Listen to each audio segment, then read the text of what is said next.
Hello，大家好，我是妮娜，欢迎大家来参加我们今天感恩节的这个 gratitude 主题分享会。首先我想说，我自己今天是觉得非常的幸福和感恩的，因为有我们的老朋友、新朋友，那么大家可以在这样一个特别的日子里聚在一起来分享这个话题。那大家也知道，因为最近是我们这个私校申请的这个申请季，那么我们在帮助孩子申请文书的时候呢，总会遇到一些关于孩子品格以及家庭教育观的问题。那么我们认为呢，孩子在申请上，除了学术上的一些必要的准备，在 social emotional 方面，在孩子的日常习惯培养方面，以及品格教育方面，都是家长需要重视的。那么一会儿在分享过程当中，如果大家有什么针对育儿管教或者是私校申请相关的问题呢，都欢迎在我们 chat box 聊天室里留言。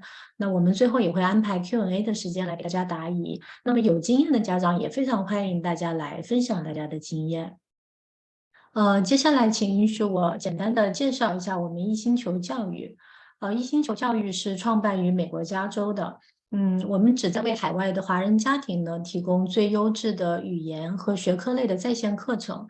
那我们是以美国私校的课程体系为参照和标准，并且拥有自己的课程研发团队的。我们一星球呢有来自北美最优质的老师，提供超小班和量身定制化的课程服务。目前我们在开课程，有适合3岁开始到初高中阶段的幼儿美语、自然拼读、阅读、写作、词汇、西班牙语、新加坡数学等等课程。因为我们特别重视家庭教育，所以我们也开设了小朋友的情绪管理和家长的这个美国文化相关的课程。同时呢，我们也提供私校申请辅导和大学申请服务。平时在我们各个家长群里啊，我们会分享类似的学习资源和育儿资源。那大家可以扫这个屏幕上的二维码，来加入我们的家长群。那我们也会不定期的举办类似今天这样的公益分享会。那我们之前有邀请过 speech therapist 来分享关于语言矫正的问题，大家刚才在预热视频里可能也看到了一些片段。那我们也邀请过公立学校的校长来分享学区有哪些额外的资源。我们也有邀请过专业的儿童行为分析师来给大家分享关于孩子情绪管理、时间管理相关的话题。我们也每年都会举办私立学校申请的分享会，那会请到我们私立学校的家长来分享他们的申请经验和在校体验。大家都可以在 YouTube 上搜索 ePlanet Kids，就可以找到我们往期的这些分享会的回放了。好的，那我们最后就来分享一下一星球这个独创的我们的教育理念，我们叫做 Learning in Tandem，LIT 联动教育。那就是刚才其实和大家有介绍到的，为什么我们要这么强调家庭教育？为什么会组织类似这样的分享会？因为我们认为孩子的成长不光是单向的，那不仅仅是家长对孩子或者是老师对孩子这样一种单向的关系，它其实是需要我们机构、学校、老师、家长和孩子一起，大家像骑这个图片上的多人自行车一样联动前进，才能让这辆车跑起来，而且跑得更快。好的，那么接下来呢，我们就请出今天为我们带来分享的 Christina 老师。Christina 老师，她是我们一星球的高级教师之一，也是有很多年的在校咨询经验。那么我们现在来邀请 Christina 老师。Hi Christina。Hi, Nina. Thank you for the introduction. Hello, everyone. So my name is Christina Leonard. I've taught elementary school for about 10 years. I have a master's in sociology and a master's in school counseling. And today I'm hoping to share some of my personal thoughts and experiences to help you all explore the concept of gratitude with children in your lives. And before I begin, I think one of the most important things to do is to discuss kind of what we think gratitude means. So that's how I'll start today. So the question, what is gratitude? That's what we're going to look at first. And some things that come to mind when we think about what gratitude is are the idea of being thankful for what we have in our lives, expressing our gratitude to others, and never taking things for granted. So something like being thankful for what we have in our life sounds so easy, right? It's something that I think most people feel most of the time. The idea of expressing our gratitude to others, something so important, easy to forget, but also so important. And then this concept of never taking things for granted. Those are the things that I think are most commonly associated with gratitude. So then another idea is this concept of the ways we are taught to practice gratitude. So many people in our society talk about the importance of gratitude. And then there are these really common ways that people suggest we should practice gratitude. One idea is writing daily lists. Often after New Year's, people start this, 10 gratitude ideas a day. They do these lists that are really wonderful and help us remember. Another thing that's very common in so many different cultures around the world is to give thanks before meals. And we're all thinking a lot about this as Thanksgiving is approaching. That's something that I think is really common. People feel like they should always give thanks before meals.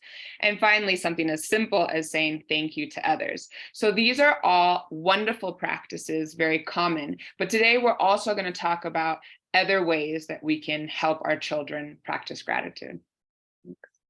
So this is what I think is kind of the main idea of this talk today, which is a kind of change in philosophy when we think about helping children with gratitude. The idea is that maybe instead of teaching gratitude, we can help children recognize gratitude. And that means that it's less forced, that we look for moments where they are naturally feeling gratitude, and we help them identify these feelings on their own. So an example, something where often people might make the mistake of forcing this hope of teaching gratitude, comes from a really wonderful place. I think so many people want children to value things that they have that other children don't have. So the example here is often parents say to kids, finish all your food because some kids have no food. And the concept behind that, wonderful. Kids should be very aware of that. But the idea is that maybe instead of forcing children to recognize gratitude in a difficult moment, is not always the most effective. Kids might be left feeling, well, what kids don't have these resources? And where are these kids? And why don't they have this food? And in the end, they don't feel gratitude as much as a little bit forced to eat their food. And I know that these moments are extremely difficult. But the idea here is that instead of choosing those moments for children to feel gratitude, we choose other moments that are more natural and organic for them, where they're not feeling frustration and conflict, and they can generate this positive association with gratitude. The idea here is that instead of kind of forcing moments and trying to teach gratitude, we're recognizing gratitude in our daily lives. And this can be something as simple as acknowledging what makes us comfortable, happy, safe, or excited. I always think of the example working in schools. Every Friday, my pre-first students would come in and tell me about their plans for the weekend. And they were so excited, and they were going to have a slumber party or a birthday party. And I would think these are moments where these children are feeling happiness and excitement, but they're also feeling a natural feeling of gratitude. They're grateful that they have these opportunities. So I think it helps if parents, teachers, adults are helping the children recognize that things that children enjoy are actually hidden expressions of gratitude. So it's taking a moment to say, wow, you're so excited that you get to do this fun activity this weekend, and not just sharing the joy, but also sharing the gratitude and the emotions that are connected to that exciting event.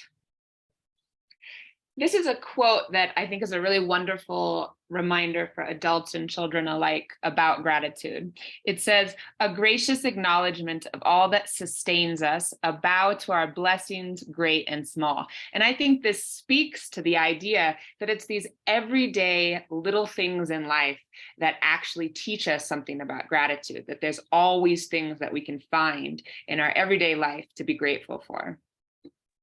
Great. Now I'm going to share a personal story about, I think, a life lesson that taught me a lot about this idea of hidden feelings of gratitude. About 20 years ago, my grandmother, when she was in her last few days of life, these are pictures of her here. She's from Italy originally. So you'll see my family here in Italy. This is me and my grandma together, the day of her wedding. And this is our Christmas tree that we always put that photo up of her. So my grandmother, in the last 4 days of her life, each day she started to lose some type of ability. So she couldn't talk one day, the next day she couldn't see as well. And we were surrounding her, and it was a really lovely, difficult, but lovely time to be with her in her last few days of life. And I remember in the day where she could no longer speak, my father thought of the idea of bringing in a little boombox stereo like the one in the photo and playing for her Italian opera. She always loved Pavarotti and Italian opera.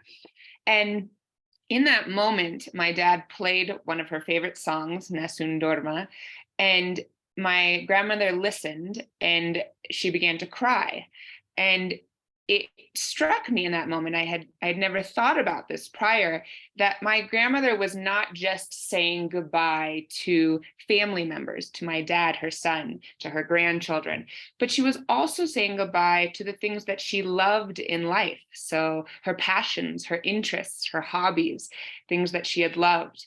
And I think those are things that she was grateful for. When we think about the everyday things we're grateful for, she was expressing gratitude in that moment for things that she had enjoyed in her life and that she would greatly miss. So here we'll just listen to about a minute of this song that we played for my grandma.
Going back to this idea that recognizing we are already grateful, and that's what we're trying to help children do, that they're already feeling these feelings of gratitude, and it's us helping recognize them. And one thing would be looking forward to something. So especially during the holidays, right? During vacations, kids are so excited about their plans. It's a perfect opportunity to talk to your kid about the gratitude they might feel that they're going to travel, that they're going to a new place, that they're going to be with their family.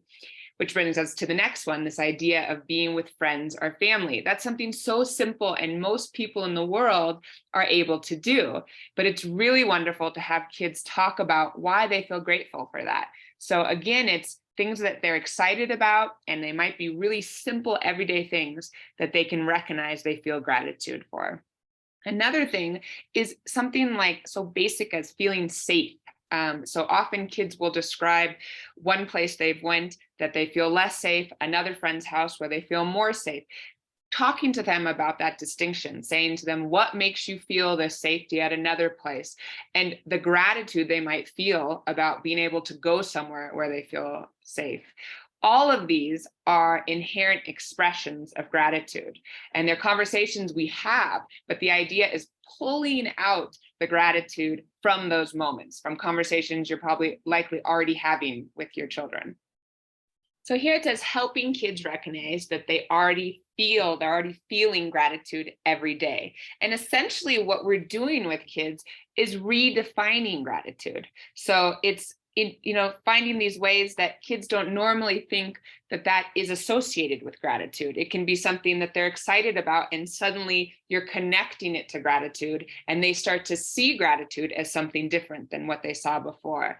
And again, the idea of not forcing the expression of gratitude. So it's encouraging children to identify their own personal and unique feelings of gratitude. And that means that you're taking these moments where you're redefining the concept and you're saying, you tell me, why you feel gratitude about this activity, about this trip, about this thing you did with friends. And it's not instead taking these moments where you're having conflict or you're feeling frustrated with them and you're kind of forcing it out of them. Thinking about this idea about how we recognize the gratitude that we already feel, that's already there, I'm reminded of another personal example. And this is a short story about my brother's mother-in-law, Adrian.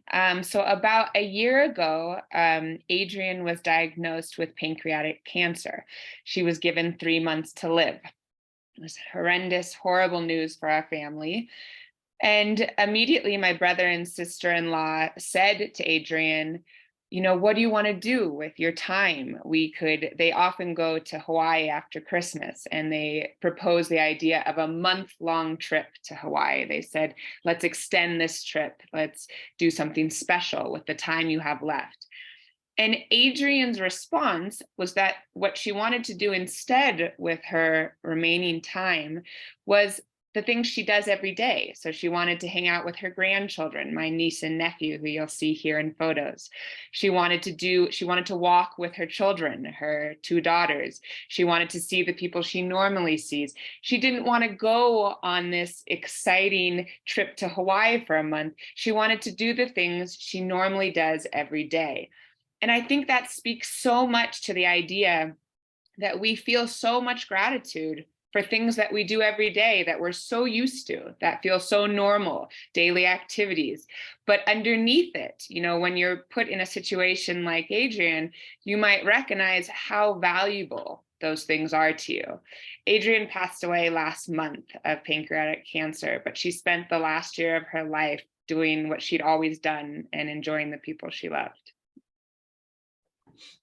How to give some advice, some tips on what parents can actually do with all of this information, because I know it's one thing to hear all this and get this advice, but here are some practical things that you can actually do with your children that should help. So one thing is to point out times when your child is already showing gratitude on their own. And maybe we don't notice this, but it's recognizing the gratitude when it's actually already there. So an example would be saying to them, I really like the way you thanked your friend for sharing with you today. Often kids come home from school and they tell us these nice things they've done, and saying to them, wow, you doing that was actually gratitude. That action that you just did is showing gratitude. It's helping them recognize that and placing this positive attention that will ultimately reinforce the importance of showing gratitude every day. With this idea of what parents can do. Another thing that's a really great practice is the idea of asking gratitude questions and making that a routine. So maybe on your way home from school, you decide to ask children to notice, to recognize the things that they're grateful for, but in a way that feels fun, right? Not just asking that question, kind of asking about their day and incorporating it in that. Another thing is asking them to think about why they've been given some of the things they've been given. So kids are really excited about new toys or prizes they win at school. And so it's just having them sit with this excitement and also relate it to gratitude, to think about why they're so excited to receive this item. And then it says feelings. So these emotions that they experience as a result of the things that they're given, right? So it's identifying and vocalizing, saying out loud, I feel excited and thankful and so lucky, and then relating those things back to gratitude. And then finally doing. So talking to them about the things that they're physically doing, the actions and the way that they are expressing appreciation to others. So another idea that I think parents think about a lot is modeling gratitude. So I know parents think all the time about how they model certain behaviors so that children will learn naturally and in that way. And there's a study that was published in 2016 in Applied Developmental Science that found grateful parents are much more likely to raise grateful children. It doesn't sound so surprising, but it's meaningful. It really tells us that how we act in front of children impacts how they learn about gratitude. So things as simple as saying thank you at restaurants or anywhere we are, and regularly sharing feelings of gratitude, being really transparent about those emotions, even if they're often kind of more vulnerable emotions, help children so much to see their parents actively doing that. And then finally, expressing gratitude through action. So all the things that we do in life, if we're writing a thank you letter, if we're getting someone a gift, if we're creating artwork for someone, all these different things that we do that express gratitude, we're modeling those things. So it's really important that we're not just trying to get the children to recognize gratitude, but that we're practicing it every day and showing them how it's done so that they have an idea, they have an example of how to express gratitude. Great. So another idea is looking for the silver lining. So this idea that when a difficult thing happens in a child's life, it could be something as simple as, they are complaining about the rain, and then in the midst of that, and it's common that children do complain about these things, asking them to find something about the situation. Maybe their soccer game is rained out, and asking them to recognize something that's positive in the midst of that. Now, if they're horribly upset, again, that's not the perfect moment. It would be a moment where they're open to processing, while this is difficult, I am able to see this other positive thing, this silver lining. So maybe they could talk about how plants are being watered and they'll have food to eat as a result. They can find something positive in a difficult time.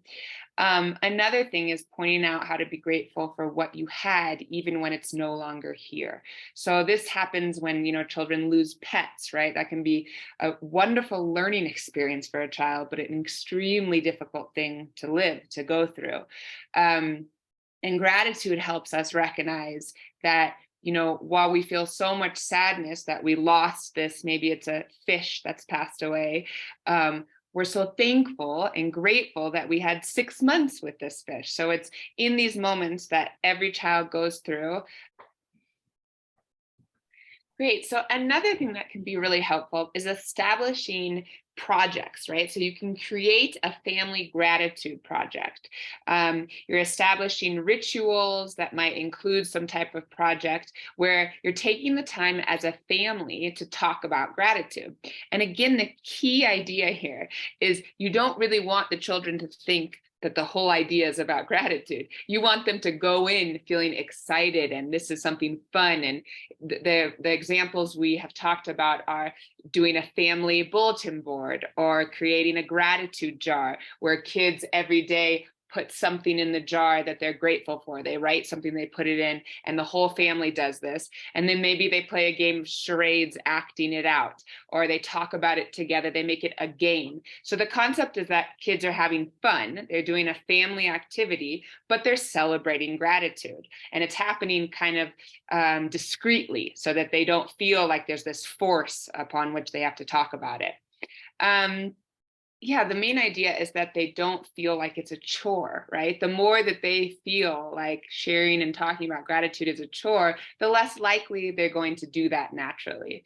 And finally, making gratitude a habit can really help these children practice it on a regular basis. If it feels like something they do regularly, they're used to it, it's a routine, they're more likely to keep it up on their own. So it could be bedtime or dinner during a car ride where you're asking them questions and you're saying, what was your favorite part of the day and why are you thankful for that in particular? So it's them getting used to this ritual of talking about gratitude more frequently.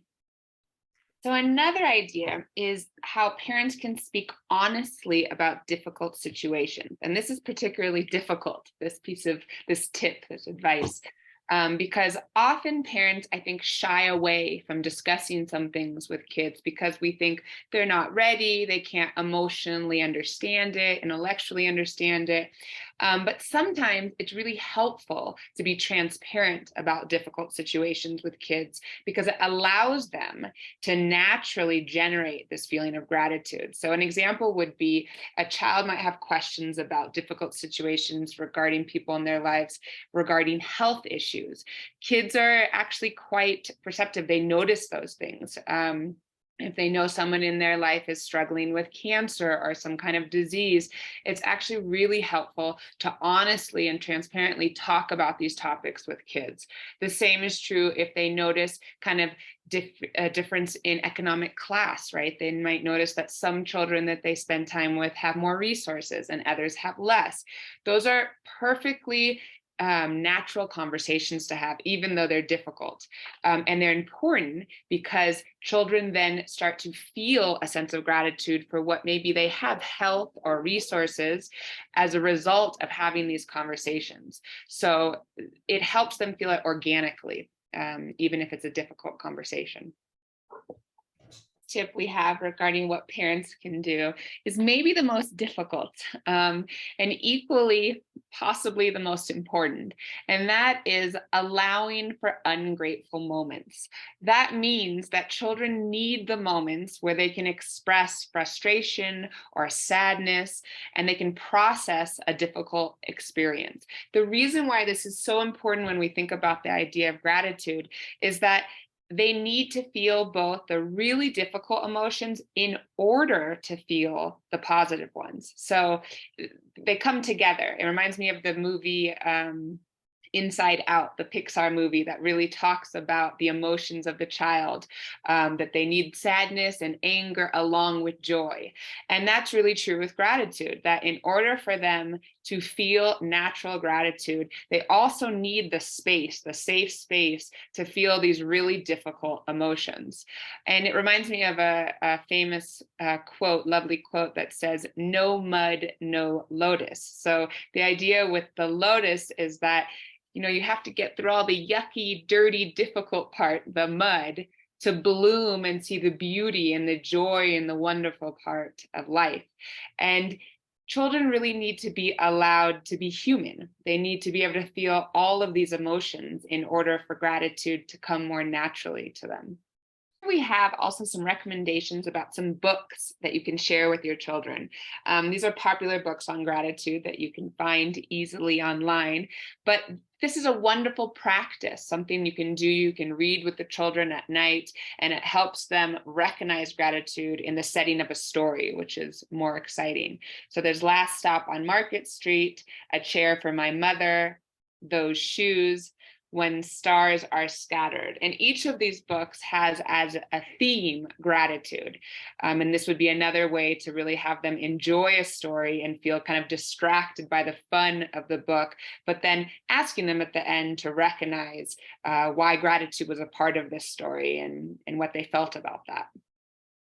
And speaking of books, this is a quote that comes from one of my favorite books that is just a wonderful reminder about gratitude. So The Color Purple is a really famous book by Alice Walker that is related to history pertaining to the slavery in the United States, and slavery and the repercussions and everything that's happened as a result. And it's an intense and sad book, but it has a lovely quote that I think encompasses this idea of recognizing gratitude in everyday life.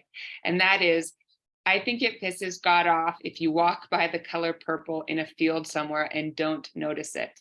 This is a quote I've taken with me in life that I felt so strongly about, that it actually happens to me when I'm in nature walking around. If I'm upset about something or stressed about something, just seeing very colorful flowers is a reminder that kind of resets the brain and tells me there are always things to be grateful for.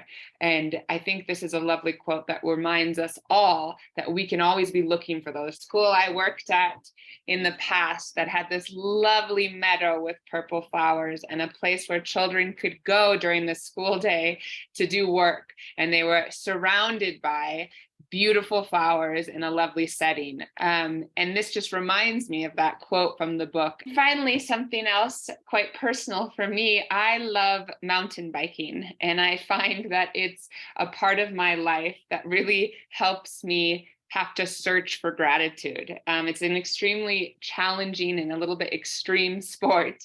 And in the picture on the side here, I'm falling, which is a big part of the sport. But I have this here as a reminder that it's a challenging thing that in nature, out in the world, helps me remember what I'm grateful for. And it really brings me through difficult emotions. It makes me feel frustration and insecurities and self-doubt. But it also always brings me back to this idea of what I can be grateful for. And finally, to wrap up, I will end with a video that tries to encompass these topics that we've talked about today, from the beauty of nature and finding gratitude in the things that we love, the things that we enjoy in our life.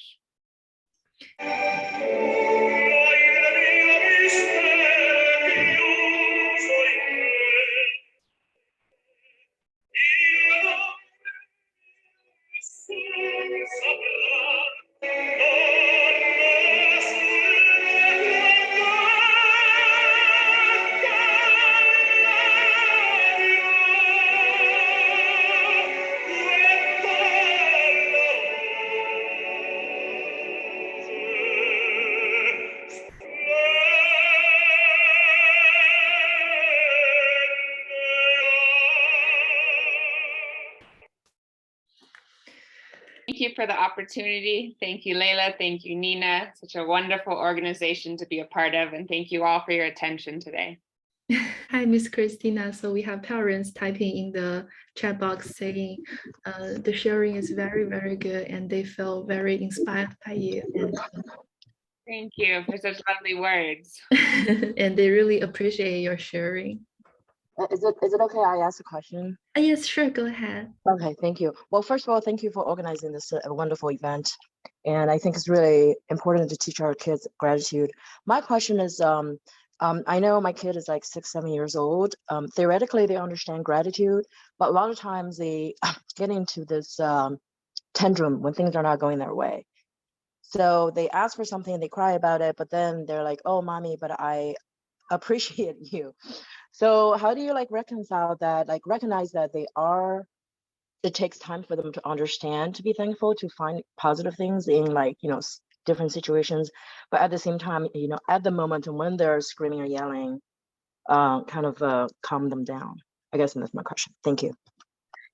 It's a great question. And I think it's probably the most difficult question is timing, right? I think so much about this talk today is about timing and dealing with difficult moments. And I think what I would refer back to again is this idea of allowing them to have that moment of struggling and hard emotions and trying to grapple with the idea of gratitude shortly after that when they're more able to process it. And the reason for that is that when we do it in the moment, in those difficult moments, it proves to be less effective. Children just don't walk away with that same feeling of understanding. So I think it's about really choosing the right time. Yeah, agree 100%. And also validate their emotions, right? So exactly, allowing them that it's normal, it's healthy. And when they feel that kind of generosity from their parents to feel those things, they're more open to talking about these other ideas later. Yeah, absolutely. Thank you so much. Yeah, good question. 如果没有其他家长有什么问题的话呢，那我们今天的这个分享会就先到这里啦。然后非常非常的感谢我们今天所有到场的家长，也非常感谢 Christina 老师给我们的这个非常有意义、非常丰富的分享。然后谢谢大家 ，Thank you。